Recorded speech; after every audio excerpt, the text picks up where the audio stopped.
सौरभ में भौजी तू तो निकलल छिनहरी महंगी सुना का कमी रहे सौरभ में भौजी तू तो निकलल छिनहरी महंगी आज सहिला यार संग पहिल पलन अरे तू तो औरत के नाम पे कलंक बारी जाहू मुस्कान तू तो भइलु हेवान हो जाहू मुस्कान तू तो भइलु हेवान हो अपने ही मरादा के लेलु जान हो अपने ही मरादा के लेलु जान हो जाहू मुस्कान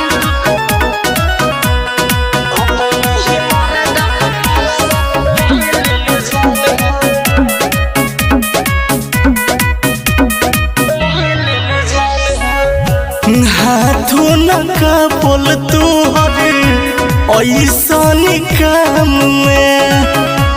काटो के रखल अपना पति के डराम में का कहीं कैसन जमाना गइल बा हाथों न का बोल तू ऐसा काम में काटो के रखल अपना पति के डराम में कभी है न माफी तो ही कोनो भगवान हो जाहू मुस्कान तू तो भइलु हेवान हो जाहू मुस्कान तू तो भइलु हेवान हो अपने ही मरादा के लेलु जान हो अपने ही मरादा के लेलु जान हो जाहू मुस्कान